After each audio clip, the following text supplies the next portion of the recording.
Sancho. What's up, everybody? Welcome to episode 6 of the CheckPoint Amigos. It is your boy ChanchoWest alongside Santi in the house. Santi, how are you doing today? Dude, it's like, I feel like it's the eve of when video game schedules start to get rough. The end of August, we're in that back half, and it's going to get to the point where we're not going to have time to breathe with how many games are coming out. So much so that even Starfield is trying to find a little bit of breathing room by leaving the traditional September area and coming out in August. Man, it is wild to see that even October is stacked. For those of you who just know, today at the time of this recording, literally like 30 minutes ago, Gamescom just went off. I tried to take a peruse, Santi, of what was going down. I didn't see anything special.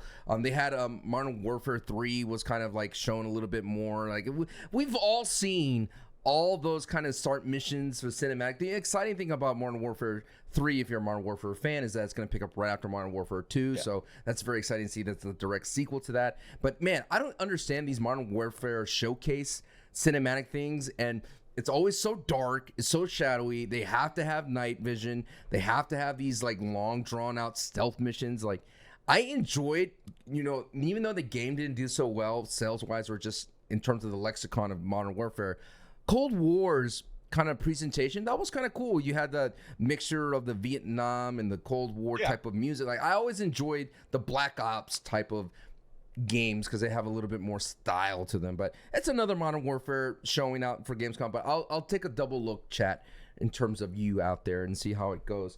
But yeah, episode 6. We have a lot to cover today, and Santi, you nailed it. It's only going to get more difficult, but the exciting thing is, Santi, is I think we're being very responsible podcast hosts when it comes to video games. We're actually playing some games outside of our realm. What games have you been playing lately, Santi? So from last week's episode that I've been playing Baldur's Gate 3, but and that's outside of my realm. But in my realm is the new Madden. So I have been playing the new Madden, and I know you've been playing that as well. Yeah, Madden 24. I have. And I've been staying away from Madden Ultimate Team. Still haven't opened it. Okay, right? They keep giving me these notifications. Hey, here's your free pack. The first one's on the house, kid. First one's free. And then they hook you. And then next thing you know, you're pouring in your rent money to get a new version of Cordero Patterson to get the best punt returner. It happens, man. This is the thing that Madden does to you. Someone was asking me when I was streaming it, like, Sancho, I didn't know you were a Madden guy. I'm like, bro, I love Madden. Madden's like within my wheelhouse. Hey, football season's around the corner. My team has a fresh new roster. I gotta dive in Madden just to see how it goes, just to get an idea how they'll play, like who's missing, who's there, who's the backup, so I can familiarize myself with my team. I don't really play anything beyond online head-to-head. I tried to get into MUT. I tried to get into the drafting where you kind of online draft and then you go in throughout like a quick little season or something like a gauntlet. It doesn't work, Sancho, unless you do it with people because people will drop off. Well, at the same time, what ends up happening is I feel like you run into the same team makeup when you just play online rosters. Granted, it's the same thing for online head-to-head, but there's something special to me when you're overcoming Patrick Mahomes and Lamar Jackson. And just to make clear, I am playing Madden 2024. I dove into it for a couple of hours, considering that it just released a few days ago. For me, I think I see that there's a little bit more refinement in the passing game. There are a little bit things that are still Madden-y in terms of animations, but I feel that blocking is better for run blocking. It just feels a little bit better, and the animation is a little bit better. I didn't really get into the new passing mechanic that they have that allows you to more precision passing. I just went with the old school button press. And then like move the joystick and hold longer to throw it faster. It looks great. It plays great. It's just going to be one of those things like if I want to play Santi online head-to-head, I just dive into it. But I don't see myself getting even deeper to it. I know there's a 3v3 superstar mode that's supposed to be like NFL Blitz. I know there's a new franchise kind of thing or make your own player. They're like, that's always the thing, Santi, with sports games. There's some new things, but at its core, it's just Madden again. Which is good. Like I think if you are a Madden guy, this is the game that you play for the entire year, then I think you're gonna enjoy it because it is still the same formula that you know and you love, right? It's got the MUT, it's got online head-to-head, franchise, online franchise, superstar mode. So if it is the game that you play, like your identity is you are a Madden player, then, you know, if you like the previous iterations, there's no reason as to why you wouldn't like this. Yep. For me, like I'm casual, where I will probably play this for a couple of hours a night for the first couple of weeks, and then I'm going to drop off to the point where I might play a game of head-to-head before NFL Sunday, maybe a game in NFL Sunday night halftime, and same with Monday Night Football halftime. I can sneak in a game here or there. I think that's going to be me. I will say you made me laugh when you said, you know, you run into the same makeup of teams in online head-to-head. Here's the thing. If I run into you and you're playing the Chiefs, I know you suck. I'm beating you. But if I'm playing somebody and then they pick the Washington Redskins, okay, it's on. This guy has to be good. This guy has to be good if he's playing as like the team of his heart, and he doesn't care how bad his team is, and he's taking them to online head-to-head. This guy has to be good. I still remember I'm pretty good at Madden, but I got torched by 40 points by this guy who just had a legendary game with Dwayne Haskins as quarterback of the Washington Redskins. So when you run into those guys or gals that play as those terrible teams, those are the people you need to look out for. Yeah, I 100% agree with you on that one. I got to respect the player that does do that. And, you know, right now it's Mahomes, Lamar Jackson. I mean, I had this guy on the ropes every time, dude. That's the only thing I don't like. I understand, dude. Mahomes, Lamar Jackson, phenomenal players in real life. And I understand that they can make some wild throws, and they've done it. I've seen it with my own eyes. But in a gameplay status, it is frustrating for them to have someone 4th and 17, for them to sprint to the sideline and throw a dot to someone crossing the field. Like, I understand that it happens, but it happens too consistently in these video games versions of them. But you could argue, when I'm Dak Prescott, because I'm a Cowboys fan, and I throw a pick, I guess it's just like the real thing. You know what I mean? It is what it is. I mean, in fourth quarter, I need to make a play, and I throw a pick with Dak, which was very frustrating when I'm playing there's like people that are not regulars. They go, man, it looks like the Cowboys. Very realistic gameplay for the Cowboys. Like, thanks, man. I appreciate it.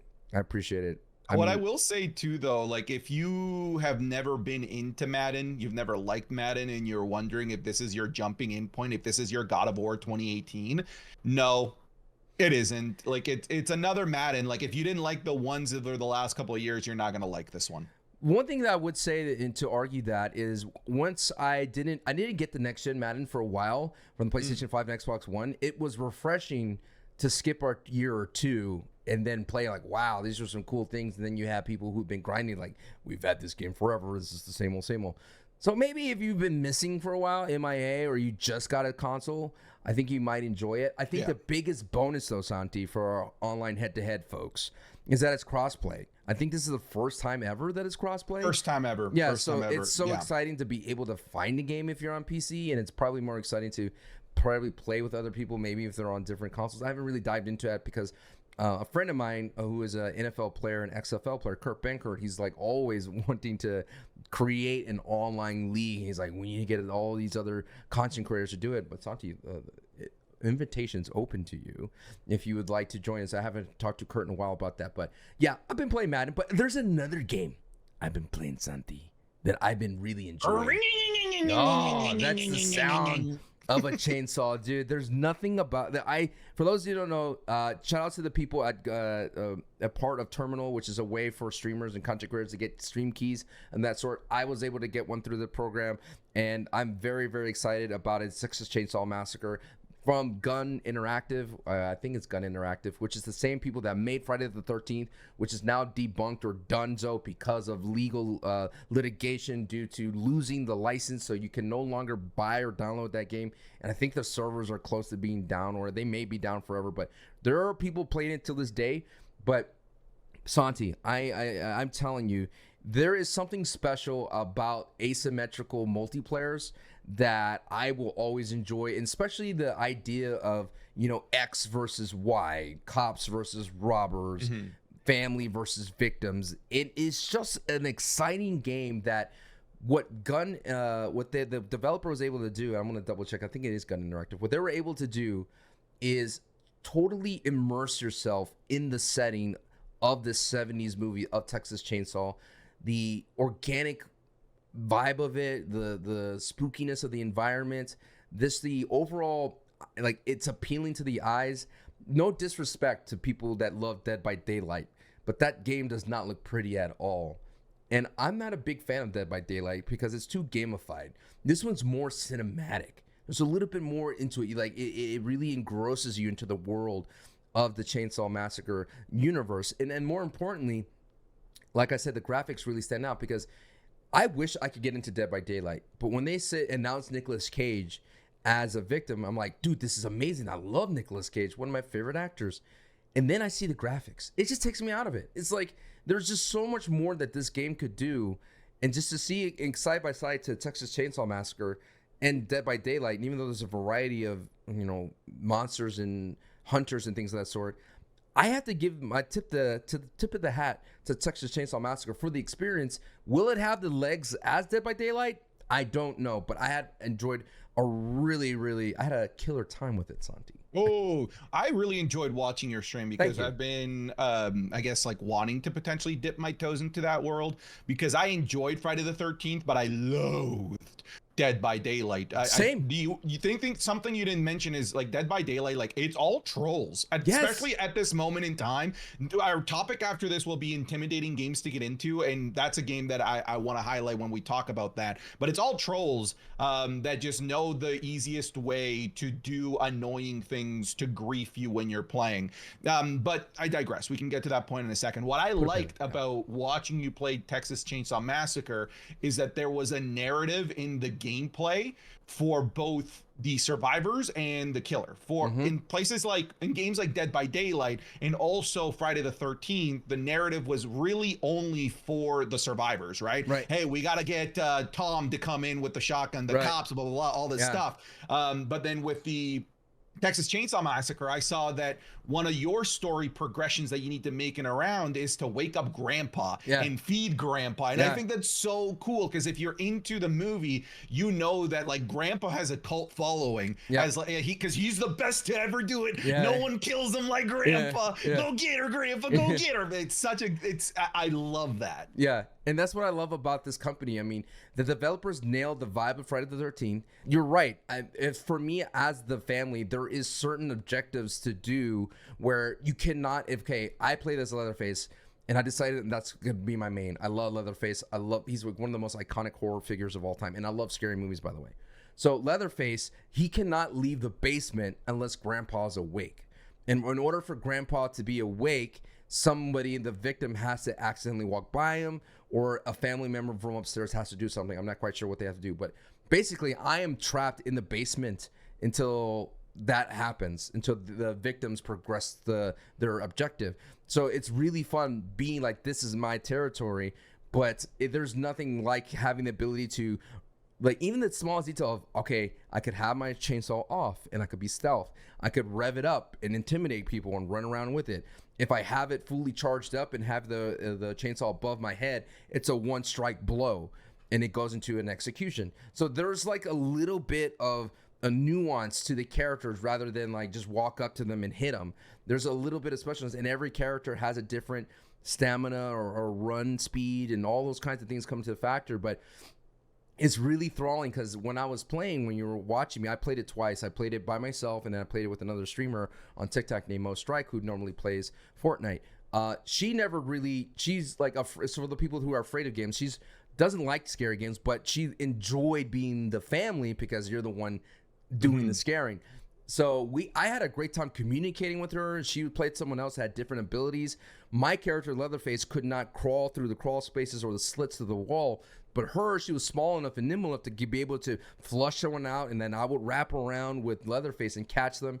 And at the same time, it's funny to see a victim like outplay us. Like, I had fun when someone would out-juke us, or like one time, like I struck somebody, but unfortunately my chainsaw stalled out. They were passed out on the floor, and then before I could get it up, they walked up and they just ran down the street. and I'm recreating that scene of like, Leatherface's like, but that's what I like about video games. To me, a good video game has to have those moments where like, Santi, so I have the chainsaw, all of a sudden, it needs those water cooler moments to have that excitement to it. And I think Texas Chainsaw has that. My concern though, is it going to last long? I think learning the maps is a hurdle that people have to overcome. It's a skill that you have to obtain. And thinks once you learn the maps, you understand how to play it. There's already people, Santi, that are pretty fast at sort of like getting out as a victim. I mean, there is a couple of perks that are pretty broken at the moment. But I think they're going to do a good job trying to balance that out. I just think like the biggest plus for it all for Texas Chainsaw is that they're never going to lose the license. I think the developer learned their lesson. I was going to ask you about that. Like, what's the likelihood that the Friday the 13th fiasco happens again? Interactive. They adamantly, the head of the Gun Interactive saying like it's not going to happen. It's like that we have made a point where I guess they covered that base, so to speak. Because for those of you, like we mentioned already, Friday the 13th, Santi, had to be one of the most popular games on Twitch. It was popular, and even though it lost its kind of like backing, they were doing updates. Jason had like a variety of outfits. They started a whole a type of game. Yeah. Like the Dead by Daylight type of asymmetrical gameplay didn't really exist up until Friday the 13th. Right. And what I enjoyed about it the most was like the proximity chat was very well done. And you could be talking as Jason to the people, and then people could talk to you, and you could be like, hey, wait, where's the battery? Do you have? I don't have it. And then you're like, There's still memes to this day. Have you seen the California Girls meme happening from Friday the 13th? That game had such a hardcore following, and if they can replicate 1% of that, then I do think that this game has legs. I think it's in a better position to be successful than Friday the 13th was, because although Friday the 13th was the first in the space, it had the struggle of having to make fans of that type of gameplay. True. There are now already millions of people that like this type of gameplay. There are so many people that love Dead by Daylight, and there's also a lot of people that are fed up with Dead by Daylight. So this could be a refreshing game for people to play that love this style of game. So this new release doesn't have to make fans out of the gameplay type. It just needs to win people over to go over from other games that already exist in that space. Agreed. Just to be clear, the developer is Sumo Digital, the publisher is Gun Interactive. So it's kind of like the same wheelhouse as the ones we were talking about before. But I agree, like it does have some legs. My concern is that what makes Dead by Daylight so long lasting is that it dips into a variety of franchises, and as a horror fan, I love that. And the only thing is, we'll get into it, like you mentioned, like it's more intimidating. Is you're right, it's just riddled with trolls, but. That's what I've been playing. You told me you had lots of questions for Texas Chainsaw. I'm here for it. So you have any more? Well, yeah. So like one of my questions was the nature of the asymmetrical gameplay, because I know some people are concerned about that, like in terms of balancing issues. Like I think of Dead by Daylight, there's certain scenarios, especially when the game first came out, where like it just really was not balanced. I'm curious from your short experience with it, from the competitive side of things, how balanced is it? You mentioned there's already perks that are broken. How broken are they? And are they being exploited to the point where it's making enough noise where they need to be changed? I wouldn't say so. I mean, when you're being a content creator, you're on social media a lot, you look for clips, or clips come to you for the algorithm. And I've seen someone like walk out the door like 2 minutes, something like that. Because usually a game match lasts like 15 to 20 minutes. At the same time, I'm not very experienced with the outer areas of maps, so like I don't know how to turn on traps or stop where they're leaving. I'm Leatherface down in the basement, so I'm responsible for one door exit, which is in the basement.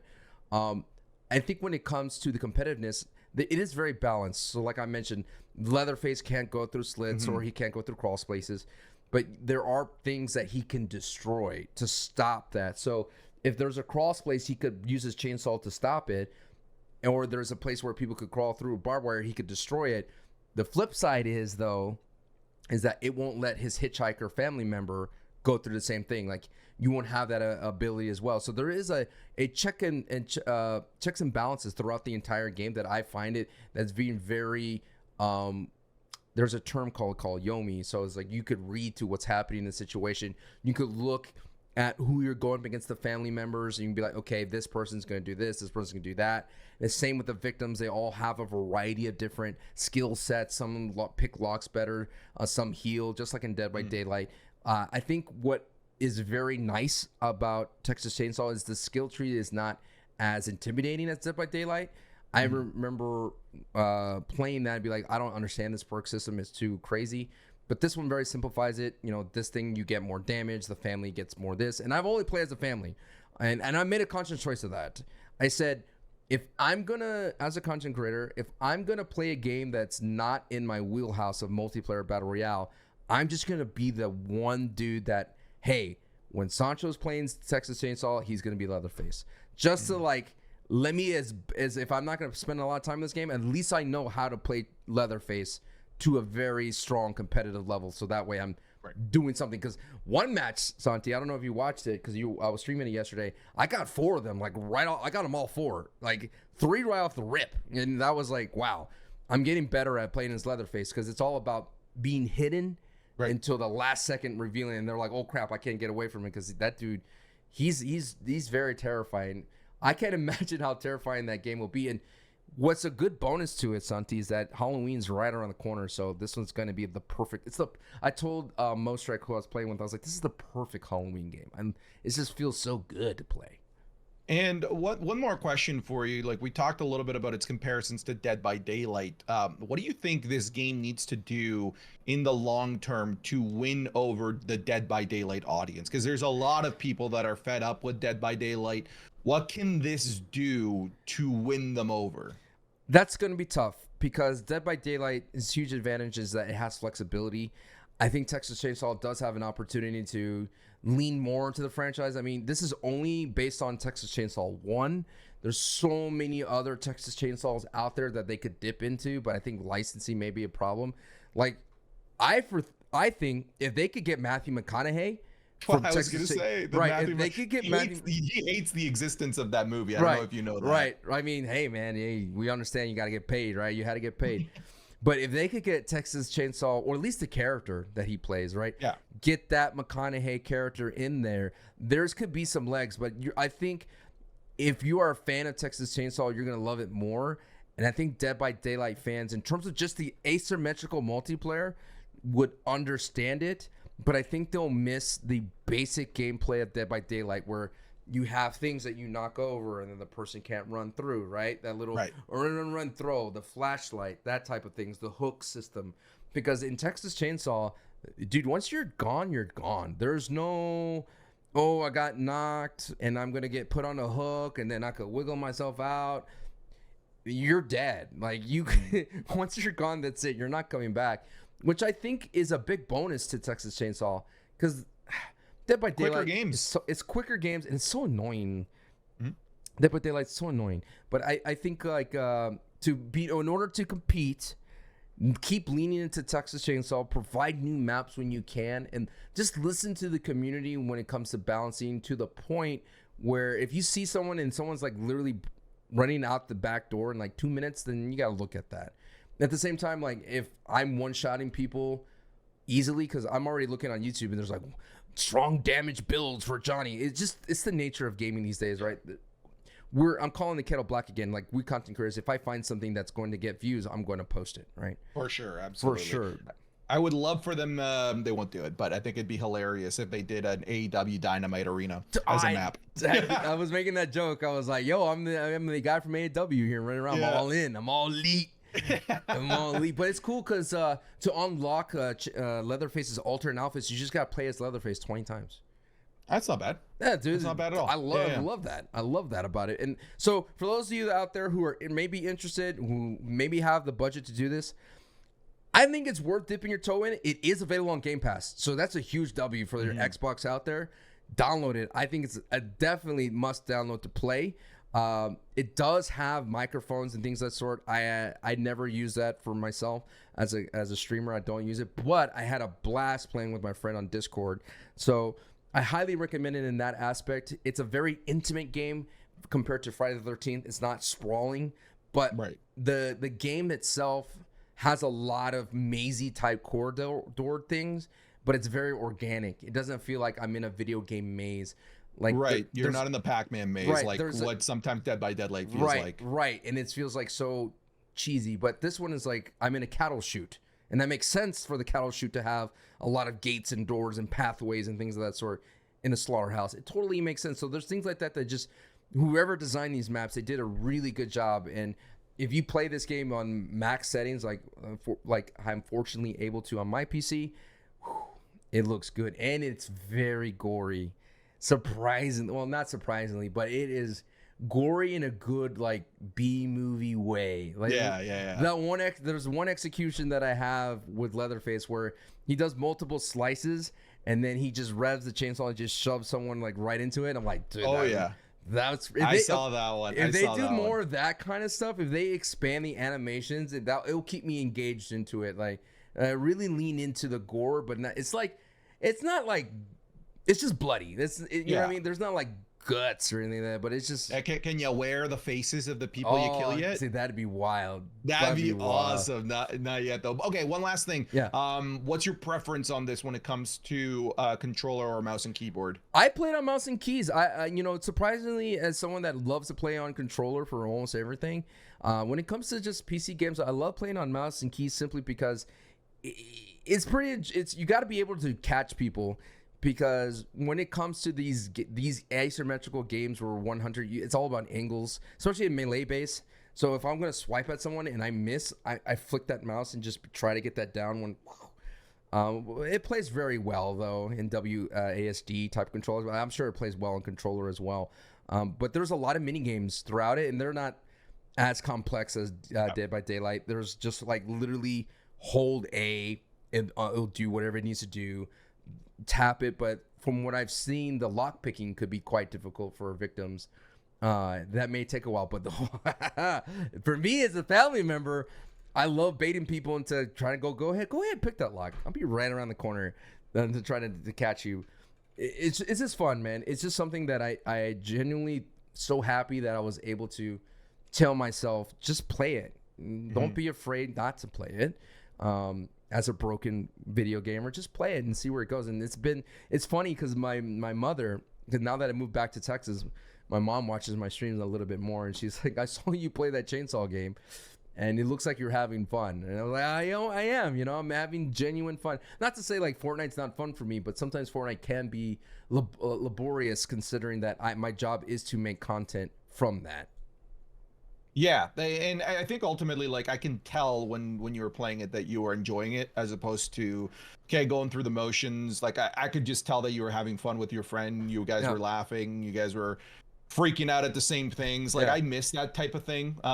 Like those types of organic reactions as a content creator, because sometimes you have to put yourself synthetically and inorganically in those positions to make good content, but it seemed like y'all were being put in those positions naturally and organically, and like you guys had like really genuine fun reactions. Thank you. I would say though, your reaction to was it Escobar coming out and not Enzo? Classic, dude. Oh man, I sat there and I was like, Santi, you're a master. That became a meme, right? I know. That's why I become a meme. As a content creator, I knew exactly when I saw that. I was like, that's gonna be a meme because it was so good. It was so good. The same thing with the John Cena reaction, but I appreciate those kind words about it. But yeah, man, thumbs up to Texas Chainsaw. I highly recommend it. Good. I like hearing thumbs up for licensed games, because for a long time, licensed games were, I guess a naughty word, a taboo term in games, and I think ever since Batman: Arkham Asylum, we have been seeking more licensed games that get treated with tender love and care, and it looks like Texas Chainsaw Massacre falls in that category. Pitch Black, Escape from Pirate Bay, the Vin Diesel movie. That was a dope licensed game. That was pretty solid. It was. Whoa, what was Triple X was not bad. Okay. No, wait, not Triple X. Sorry. Chronicles of Riddick is what I'm thinking. Yeah, that's what I was thinking about. Yeah. That was a solid game. Solid game. Yeah.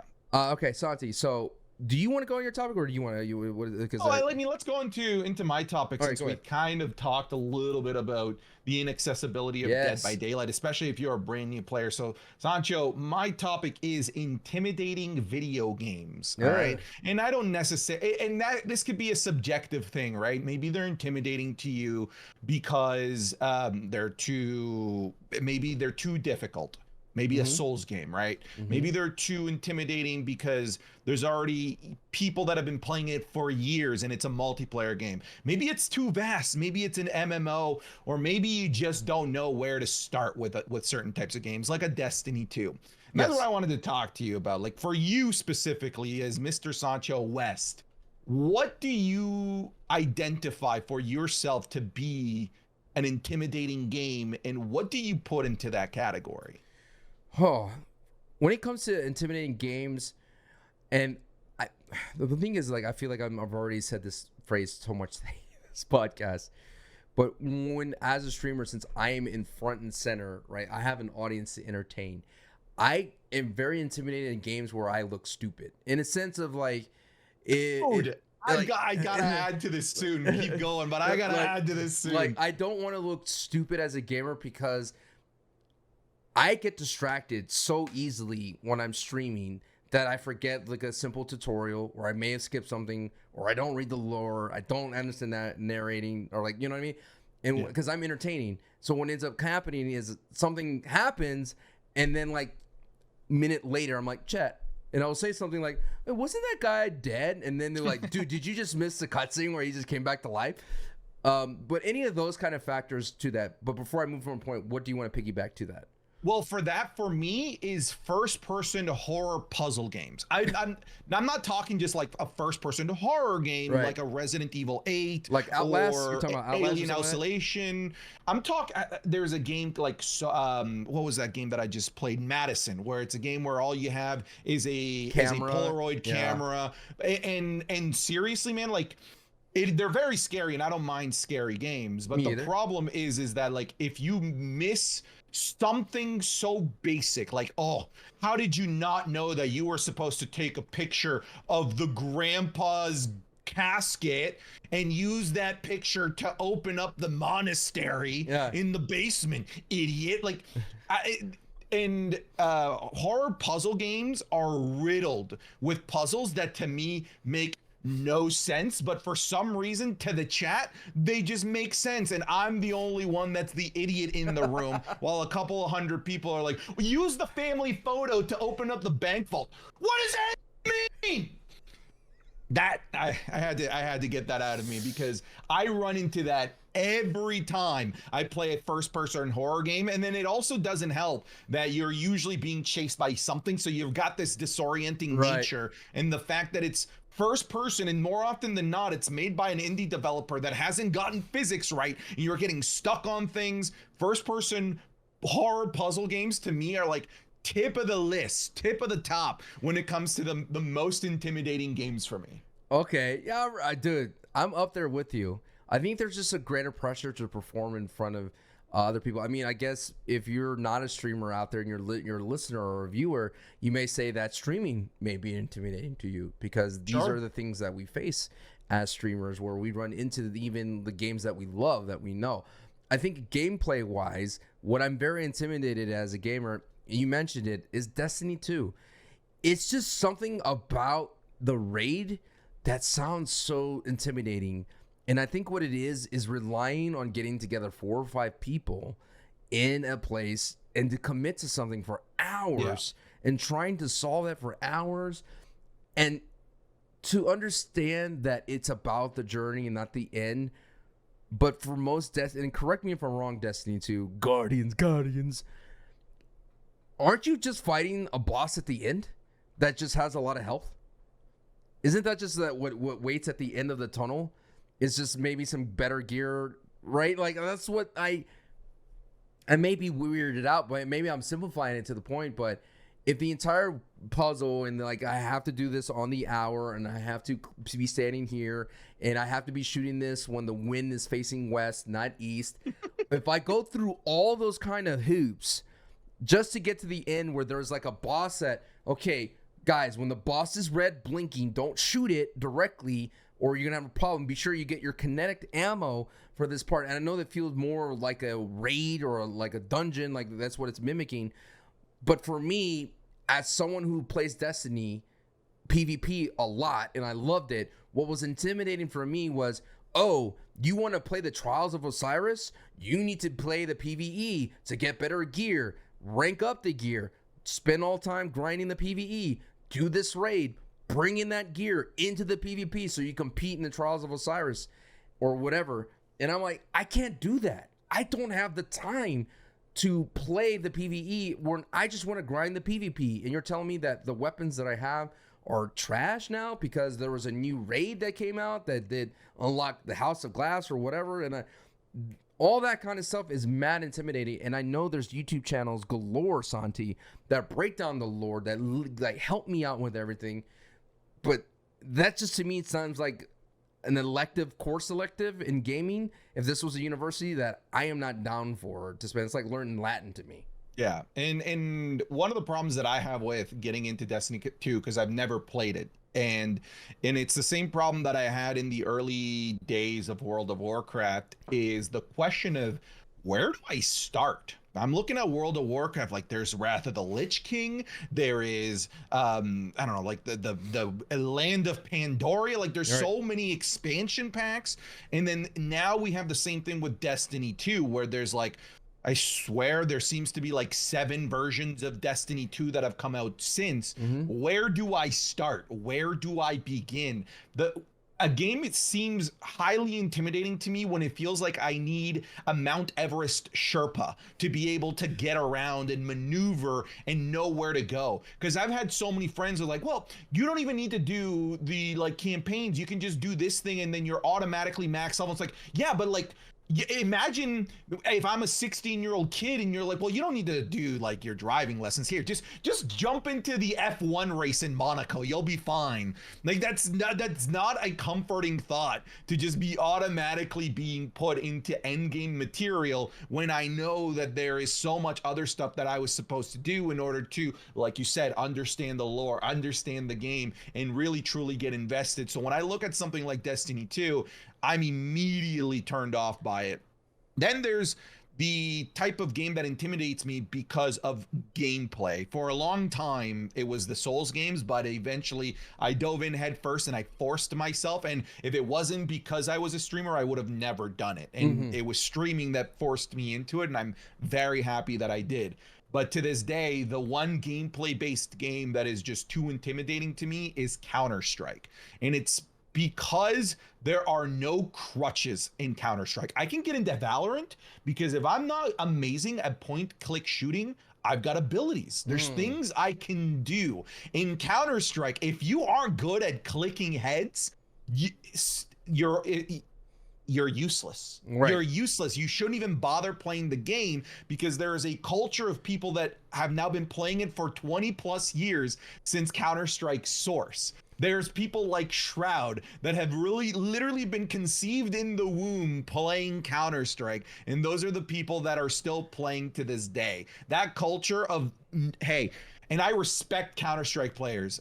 That's fantastic. The fact that you are so good at this game is highly impressive. But at least, you know, when I play like a Call of Duty, a Halo, I can get out of a situation by simply having more than enough health to be able to turn a corner. Counter-Strike, that's not the case. Have you dabbled into Counter-Strike recently or ever? No, I never dabbled in it, and it's because you have to rely on the generosity of the majority of Counter-Strike. And the more and more you play that, you find that some people are not generous, and if you make a mistake, they will call you out on it, and they don't make it fun. And it's not just singling out CSGO here, but it's a majority of multiplayers that have toxicity. Now, some very level of toxicity where you, like you mentioned, Call of Duty and Halo, yes, there's toxicity that exists there, but you could kind of blow past that. But because CSGO, you need to learn a lot of things, not just recoil patterns, not just, hey, you need to stop and shoot, not just angles, flash grenade or grenade points, toss angles, map awareness, bomb placement, covering play. Like, there's so many things to learn that I feel that unless you don't have a Sherpa, it could be very intimidating to be able to complete that. Now, don't get me wrong, I know how to click and shoot anything if I work on it. I'm a big fan of Valorant, and the gunplay in Valorant I could hold up to, I could compete. But where it gets intimidating for me for those kinds of games, it's high stakes, it's round based, it's long, it's grueling. A game just literally could last 30 to 40 minutes if you're going back to forth and you go up to like 12 to 12, 13 to 13. You're talking about a big commitment. And I think what's the most intimidating, and I sympathize, I think the most I've ever seen from Valorant is like when a girl streamer, it runs into like the worst of the worst, right? And it's the same thing you see in gaming today. But I feel that in Valorant, unless you are ready to meet that level of toxicity, then you're never going to enjoy not only the intimidation of the game itself. And that's what I don't like about some things. Like, I was intimidated by Overwatch. And Overwatch, you would think like, dude, that's just a fun game. It's because of, if I am playing Cassidy and I'm not getting enough high noon eliminations, there's someone to not call me out on it. Well, yes, someone to call me out on it, but not in a helpful way. Like, right. Hey, man, you're Cassidy. Next time, maybe flank here. There's a good spot right here. Because I will do as much as I can to watch videos, to understand how to play Cassidy. Yeah. And I'll do my homework. But you're a noob. You're a stupid noob. Right. That's what I mean. It's like, dude, I'm doing my best. I'm trying. I'm not trying to throw. I would listen if there was a good leader on my team. I'm getting the most damage I can. I don't know how I'm failing you. I don't know the minutia of it. But I think multiplayer experiences, to put in CSGO, Valorant, and Overwatch that are team-based. Toss in League of Legends. League of Legends, Dota, like all those kinds of games that involve communication with teammates, I think are very intimidating in today's games. And I really do believe it's because the lack of impatience or the lack of patience from player bases could be the reason why. I mean, granted, there are pockets of people that are good. There are pockets of people that will teach and be a Sherpa. But those are far and few in between. And oftentimes I find people like, oh, I wish I could play X game, but I don't have anyone to play with. And that's the same for me. I wish I could stream Valorant, but I don't have a stack of 3. I don't have a 5 or 6, whatever, 2, whatever is the best way to play it. I don't have that, so I just choose not to play it. It sounds, actually, now that you mention a bunch of these games, and I think the one thing that they all have in common is that the level of intimidation comes in when you are capable of potentially being the weak link, right? True. When I think of a game like Escape from Tarkov, there's no weak link. It's just you. It's just you going into, and it's intimidating in a different type of way, in like inventory management. But anyone at any moment could jump in and learn Tarkov at their own pace. There is no learning Counter-Strike or Valorant or League of Legends at your own pace. It's trial by fire right off the get-go. And there's too many Smurfs. So even if you want to play bronze, there's like a dude that's been there forever that's just trolling. That's the problem. That's like, even you want to try to learn the same way. Because like, okay, not to switch points, but you mentioned to me, is Fortnite these days hard to get into? And I would say it's absolutely one of the easiest games to get into, because the use of the AI system for the enemies, you will feel like you're doing something, even though you know, maybe in the back of your mind, that that's a bot. At least you got 10 elims and you got a victory royale, and you're like, dude, this is great.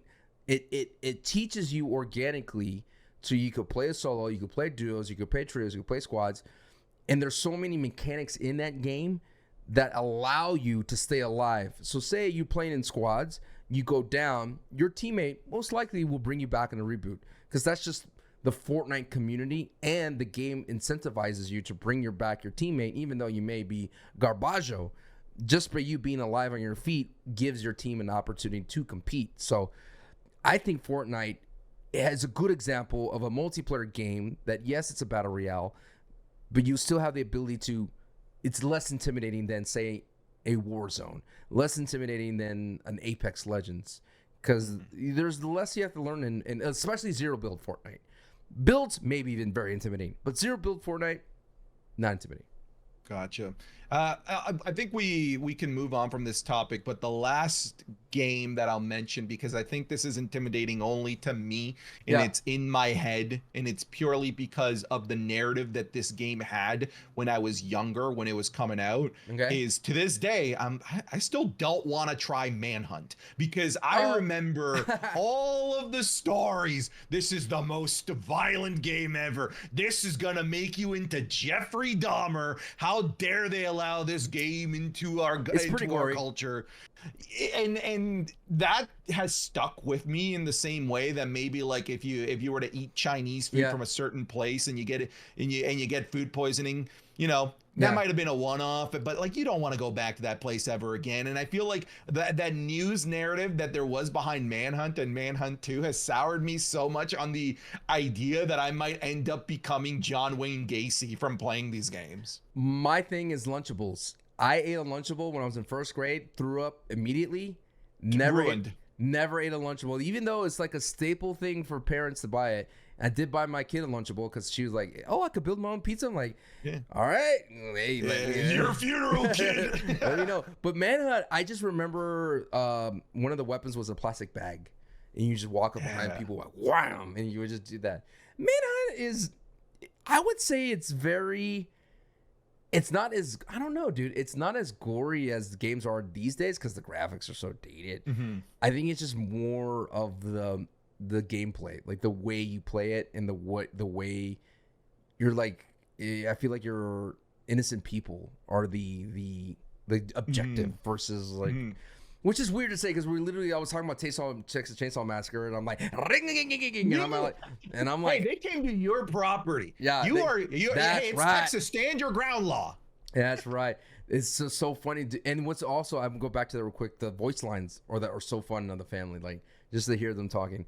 But yeah, those are the last thing I want to talk about for intimidating games. The reason why, just to put a pin in it, because we were talking about earlier, Dead by Daylight. The reason why that game's intimidating is the skill tree is deep. The people that play it like to troll. They don't play the objective the way the game was designed. The game is sometimes the maps are very gamified in the way that it looks. And even though they have my favorite horror victims or franchises, I just wish there was just a game for that person. Like, give me a Michael Myers game, please.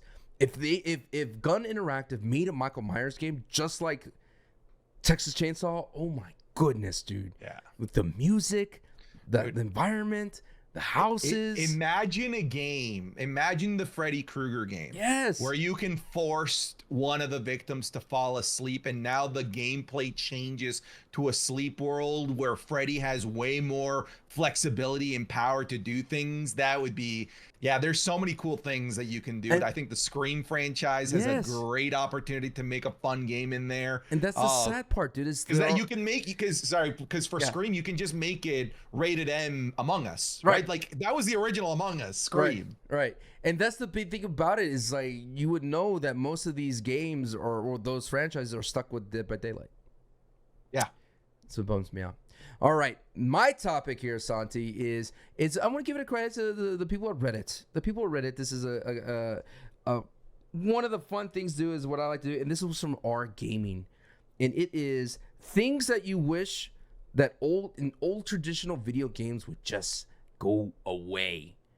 Things that bother you. So I kind of perused the comic section, and I found a list of things, and I'm just going to ping back and forth. Now, it may be a little bit of double dipping, the things that we are find intimidating, but I think these are, after reviewing and hearing our discussion, these are just tropes that I think they just need to go away. All right. First one, right off the rip, I think it's going to be pretty obvious. If you had to guess, Santi, what would be a old gaming trope that people just want to go away immediately? Oh. If you just had a guess. There's no wrong answers. I just want to hear your first right off the bat. I wish it was gone. Oh man, the first thing in single player. Oh, okay. In single player games, probably long-winded tutorials for me. Oh, that's close. That's on the list, but the number one thing that was on the top of our gaming is escort missions. Oh, Escort yeah, missions. that's number one. That's number one. I will just quickly point out long-winded tutorials are getting less long-winded, except Nintendo. The Pikmin 4 tutorial was like 5 hours. Anyways. Escort missions, I feel kind of Rockstar gets away with escort missions a lot because they do a lot of character story. It's fun sitting there listening to the characters. The same thing with The Last of Us. There's the characters are talking while the scene's loading, whatever. For me, when it comes to escort missions, I don't like it if this AI needs to survive. Those are the worst. Because you know that AI is not programmed correctly to avoid danger. They could be literally standing in a fire pit and they're just standing there like, dude, get out of the fire pit. You're going to die. And they just stick with it. But yes, number one, escort missions. Number two, not being able to sprint in a safe area. Oh, that is.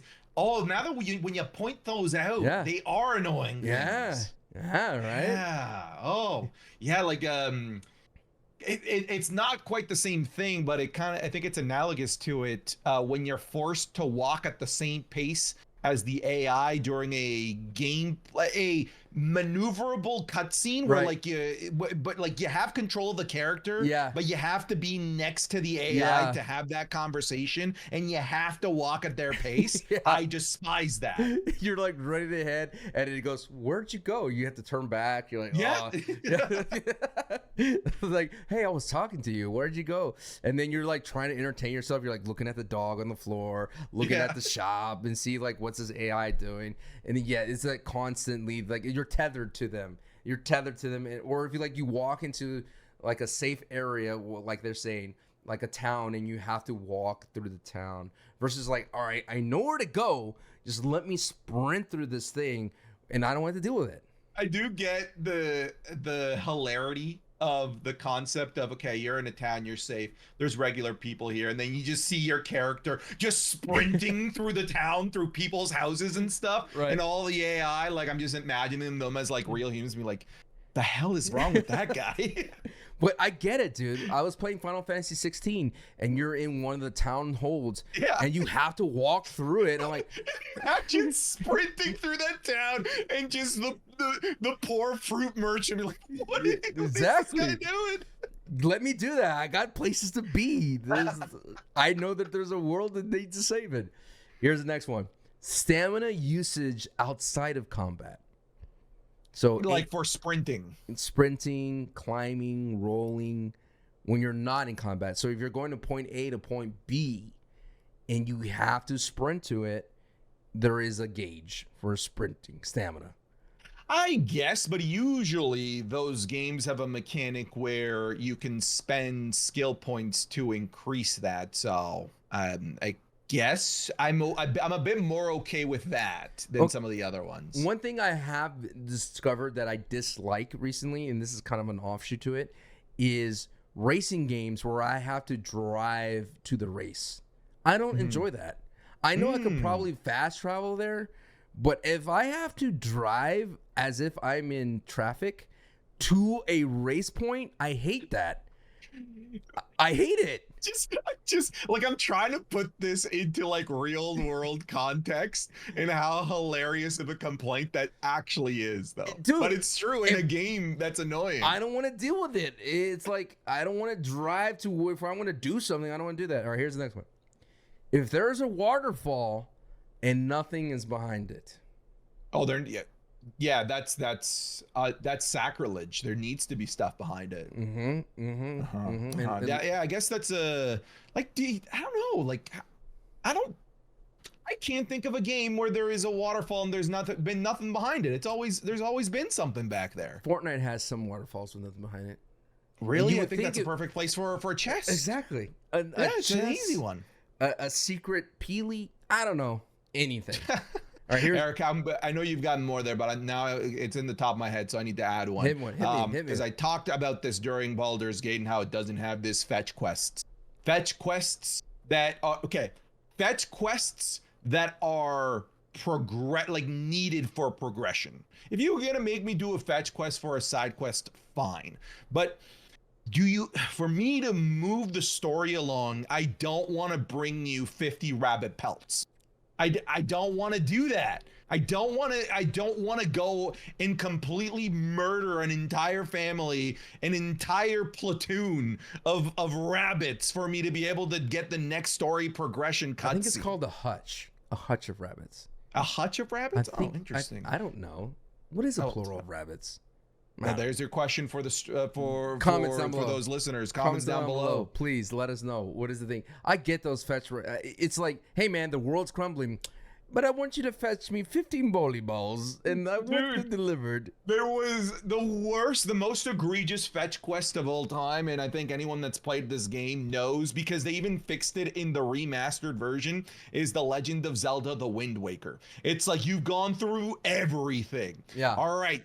Final boss time.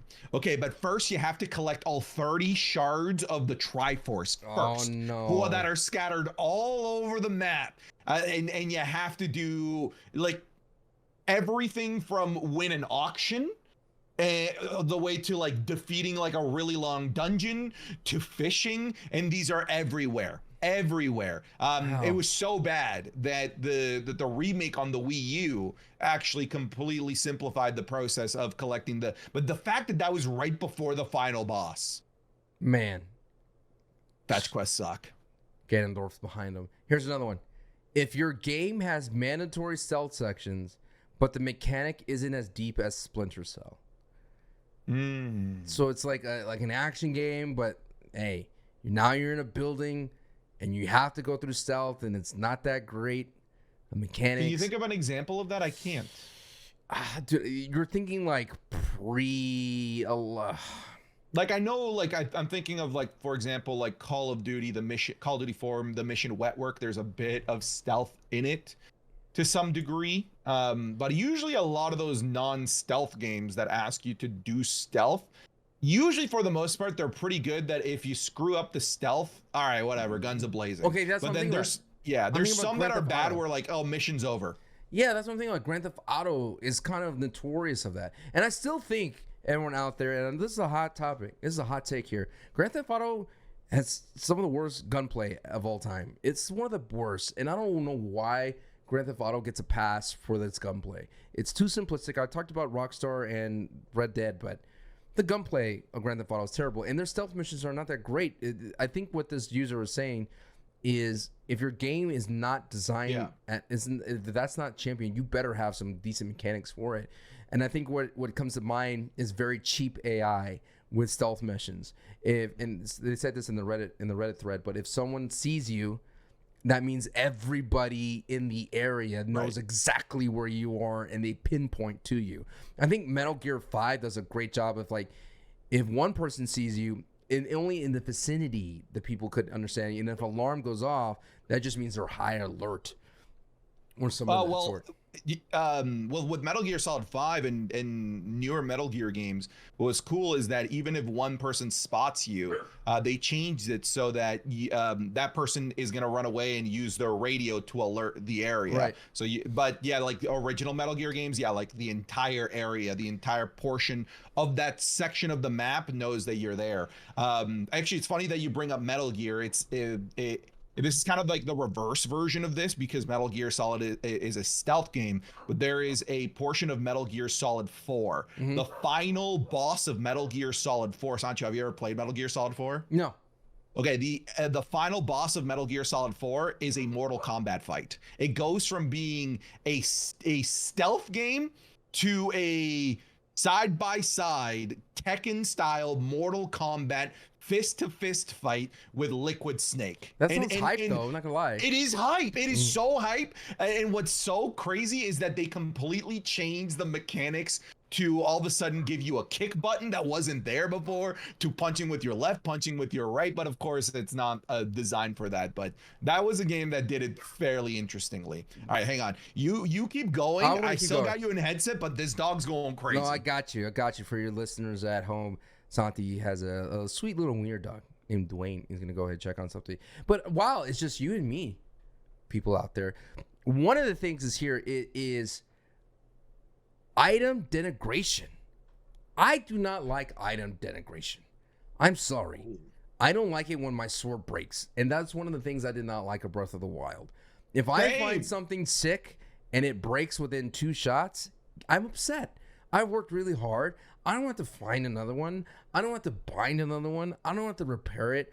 I don't want to take it to a blacksmith. I know this is the way it's done in the olden times, but item denigration alongside with being encumbered are just annoying things that I have to deal with. They're chore-y things. They're chores. They're laborsome. That's the second time I said laborious and laborsome today. I just don't enjoy that kind of a thing in gameplay, especially Baldur's Gate. Does it have that item denigration or no? Okay, good. No.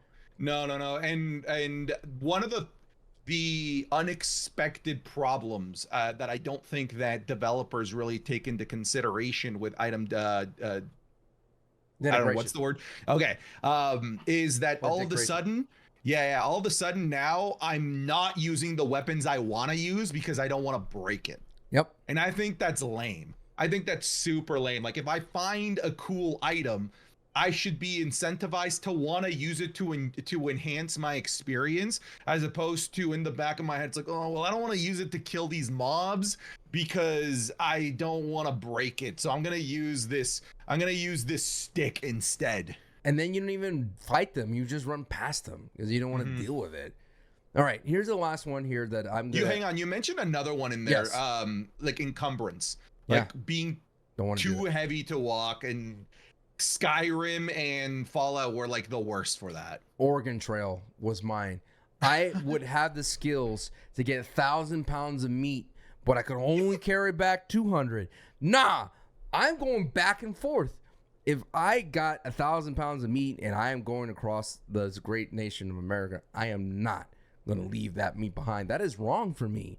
That is not how it's supposed to work. But yes. Preach it. Terrible. Here's the last thing that I want to have from this list here. And shout out to the people at R Gaming. You're the best for giving me this idea. The last thing that I don't enjoy are spongy things. When games have a shooting mechanic and your characters are sponges, I don't like it. There's like Division is the biggest thing that I dislike about that. Where this firefighter dude for some reason takes 1,500 headshots. That doesn't make any sense to me. I don't care if he has like 1,000 damage and my headshot does 100. It shouldn't be that way. Realistically, if a headshot, it should do some damage. Like I don't mind 2-3 times headshots, but once I get crossed into like I'm full spraying you in the dome and you're not going down, it gets mad annoying. And at the same time, to piggyback off of that, is when you increase a difficulty in a video game. The same thing. This is from the Reddit. It says how playing on a harder difficulty instantly gives the enemy more health, and that's all it is. Yeah. That to me, that is just because these things that used to be 1 shot are now 50 shots. That doesn't make it hard. It just makes it more annoying. You can just increase the annoying difficulty. I'm willing to forgive. It's easier for me to die. All right, okay, all right. Like I have to now be more careful. I can't just run out there and be a sponge. But yeah, it's lame when they make the enemy the sponge, and that's their idea of difficulty progression. That actually is mega lame. Mega lame. Okay, chat. I'm gonna call you chat because this is the way it is. We're probably gonna end up doing this live one day, so I gotta get used to it. The last thing is, but we're not all negative here. All right, I'm gonna leave with one positive gaming trope that you enjoy. I have one already, but shout outs to the whole gaming trope of I'm about to fight a boss. Let me give you all the health that we can. Shout outs to that. That lets me know as a gamer, I'm about to walk into a boss, and it lets me settle down a little bit. Maybe I'll go get a cup of water. Maybe I'll get some snacks. I get all my health potions or whatever, and I'm like, all right, we're in for a battle for at least 20 minutes, because it could be the opposite where he just throws you into a boss battle and you're like, your checkpoint is 10 minutes prior in the gameplay and you have nothing in it and you're going to have to go through the whole level. That I don't like. But what I do like is the health right before the boss. That is, I hope that never goes away. Never. That's mega handy. I'll add one in there as well. It's weird that I say this because I've said that I don't like open world games, but there's something oddly satisfying about the open world games, and Ubisoft games do this really, really well. I love discovery towers. Unlocking the map? Yeah, I love unlocking the map. And because I'm somebody that doesn't, if those weren't around, I wouldn't explore. But they force me to explore and actually encounter things organically because I'm gunning for that tower. To this day, I still don't think that a game has done it as well or as interesting and as artistically fantastic as the Saboteur, because that was a game where, for those that don't know the game, you played in Nazi-occupied France, and if you liberated an area, that you would reveal the map, and the game was actually in black and white. But then once you liberated that area, it went to full color. I thought that was brilliant. Super, super neat way of doing it. Nice. Horizon Zero Dawn comes to mind. You climb up the robot giraffe looking thing. Someone knows. Comment down below. Let me know what it is. And then it does this whole sweeping thing. And it's like...